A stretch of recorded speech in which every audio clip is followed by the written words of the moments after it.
Alright, what's going on, guys? Welcome everybody to another video on the channel. Hope you're having a good weekend so far. Today I've got the top 10 easy pro tips for you guys to implement that will instantly help you get better at PUBG. Now, this video is going to be a little bit more geared towards newer players, as a lot of new players jumping into the game. The skill ceiling is obviously very high right now, and it's pretty brutal for new players trying to get acquainted in a game like PUBG. So this guide is specifically meant for players like you, if that fits your description, and it's going to make your transition into the game a little bit easier and should make your entire process more smooth and enjoyable.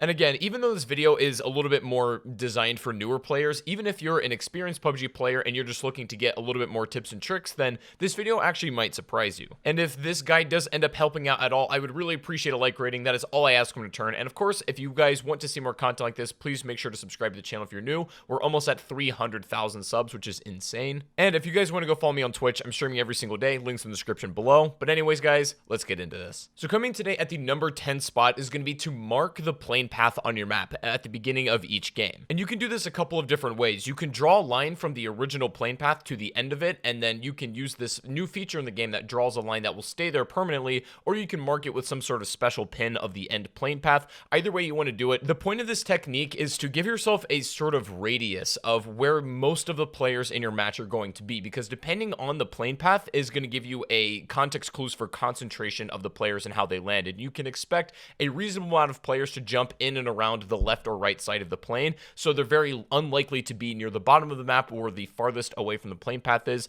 thus making that the most safe option. Just good to have on hand to give you the most context clues about where players are likely to be, and so that's going to greatly influence your decision making. And the more you implement this and understand where players are probably going to be at any given point in the match, then it's going to make your experience that much better. Tip number 9 is going to sound a little bit obvious, but it's a very easy mistake for newer players to make, and this is especially important when you're hot dropping. You need to prioritize getting a gun over everything. It might be really tempting when you land, especially with a lot of other players, to grab the level 3 bag first, or to grab some kind of grenade or first aid kit, but especially when you're playing with a lot of players and, you know, every second counts, you need to prioritize a weapon over everything, and then you can pick up the scraps later. When it comes down to it, you should even prioritize weapons over picking up armor, because armor is no good if you don't have a firearm to fight your enemy. And I know that may sound obvious to, more experienced players, but it's not inherently obvious what loot you should be picking up immediately when you drop in. But especially if you're new to the game and you're hot dropping a lot, make sure to pick up a gun first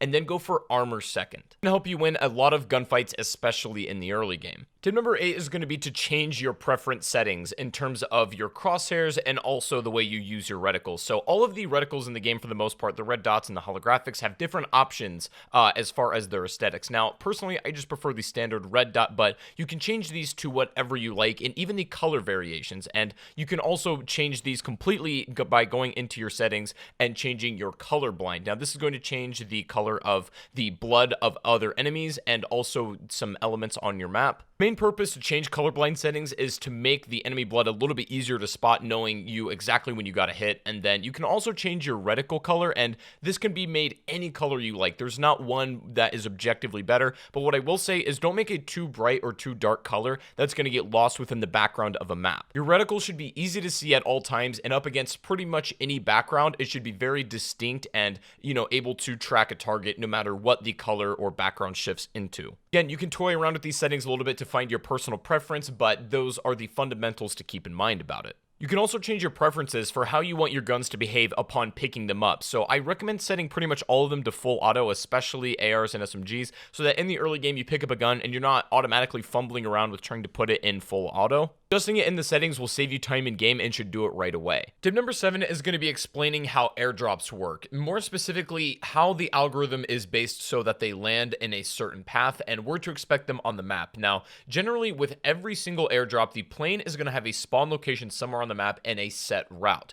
And in that set route is going to drop either 1 or 2 airdrops in that path. And basically, if this path is going straight down the middle of the map, the plane upon spawning always has to drop the crates within the current safe zone. Now, sometimes you'll see a plane drop a drop that is not inside the current white zone, and this can happen for a couple of reasons. The plane spawns in, and if the circle pops after the plane has already spawned, then you might get the situation where a drop actually lands outside of the white zone. It's This means the time of the spawning of the plane and the popping of the zone were a little bit out of sync. So that's why you might get one that lands outside of the current safe zone. Now, it's important to know that because this will give you a better indication on probably where a drop is going to land, help you to predict them more, and then to cover them more effectively with smoke grenades or just setting up a little bit earlier, whatever the case is. It's not exactly obvious, but it is really important to understand how they work. Number 6 is going to be to use your lean mechanic in context. You don't want to spam it all the time, especially with the current changes to it. Now,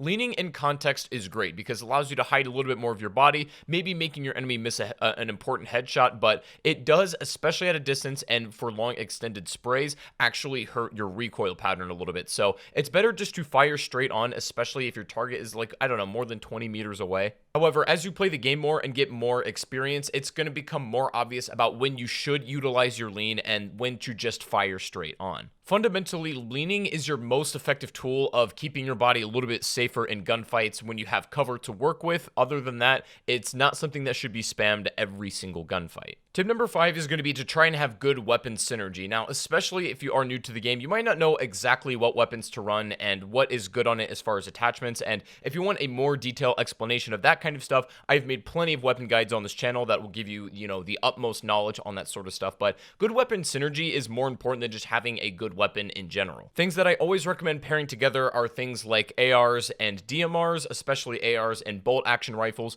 I do not recommend running an SMG with, say, a bolt action sniper rifle. It's a little bit too high risk, especially if you're just getting started. If you're dead set on using a bolt action sniper rifle, I recommend something like an M416, which is probably still one of the better guns in the game and is fairly easy to use. That should give you a handle on how recoil and bullet velocity works in this game. So it's just about good weapon synergy. And again, I've made plenty of videos if you want a more detailed explanation on those. Tip number 4 is going to be loot management, and this is the most important thing to work on when you're getting kills and to avoid being killed while looting, because it takes a little bit of time to get everything you need in this game, and that's an intentional feature, but there are ways to speed up your looting, and that is basically just prioritizing items. Now, when upon getting a kill, you can move around while you're looting, and I think that's very important, but you shouldn't worry too much about cherry picking every item, but taking the most important things. So this meaning meds, ammo, weapon attachments, and then grenades. And then changing armor if you need to is super important. Only take what you need as quickly as possible. If you missed some little attachment for a gun, don't sweat it too much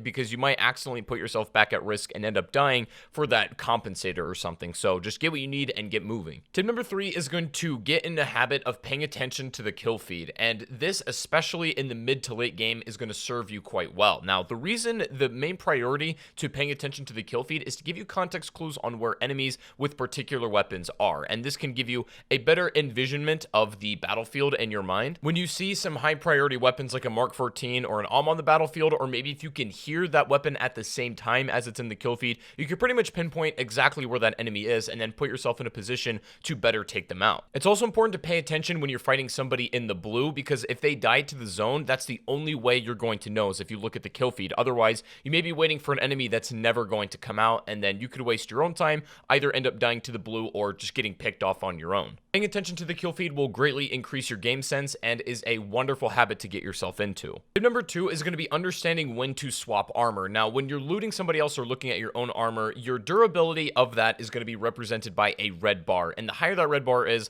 the less durability you have. Now, when a piece of armor is completely broken, such as a vest, it will maintain still on your body and will give you a slight damage reduction, but should probably be swapped out for a lower tier but fresh vest at some point. However, helmets are a little bit easier. You always want to have the higher tier helmet regardless of its durability. If you have a level 2 helmet that is completely almost shattered, it's better to keep that on than to swap down to a level 1 helmet. Vests, however, are a bit more nuanced. You want to really determine about how many more gunfights you expect, and that should guide your decision on whether you should swap to a lower tier vest or not. However, it's always better to have at least a broken vest than none at all. So keeping that in mind, just remember that helmets are a little bit easier to understand, but vests are something that you have to play around with a little bit. Finally, guys, coming in at tip number 1 is going to be selecting the appropriate attachments for your weapon. Now, this is going to vary depending on gun by gun and also just personal preference, but an important thing to keep in mind is that in terms of grips, your best options, especially as a new player, is to try and keep it simple by grabbing vertical grips or angled grips in terms of that weapon slot. You're also going to want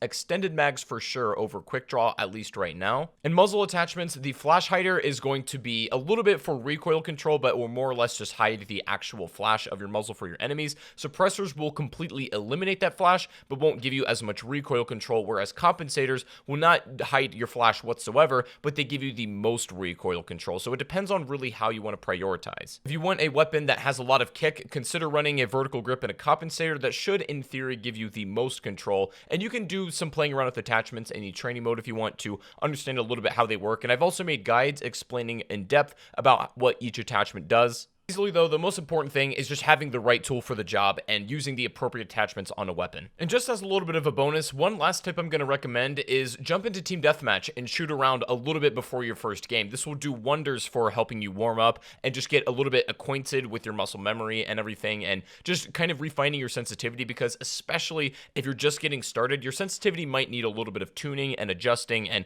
getting all of your controls right before you actually get started is super important, is actually the most basic thing you can do. TDM is a great way to condense that actual gunfighting and to give you a better grip on the fundamentals, making your experience in BR that much easier. But anyways, guys, those are going to be the top 10 tips that you can get started on right now if you're jumping into the game, and hopefully this did help you out. A lot of new players are jumping in on PlayStation. Whether you guys are brand new or you have been playing PUBG for a long time, I have plenty of other more advanced tips and tricks videos if you want to continue learning about this kind of stuff. I highly recommend checking out more of those videos, and if you do want to see more of these in the future, make sure to drop a like. That would be awesome. Subscribe, of course, if you are new to the channel as well, and if you guys want to go follow me over on Twitch, where I stream almost every day, if you want to just come say hello or anything like that, you can follow that. Links in the description down below. And one last thing, if you guys want to use my PUBG creator code, that will also be linked down below. You can log into your PUBG account and just add that on, and it helps out the channel a ton. Guys, I hope you have a great rest of your day, and I'll see you all on the next live stream or the next video. Take it easy, everybody, and peace out.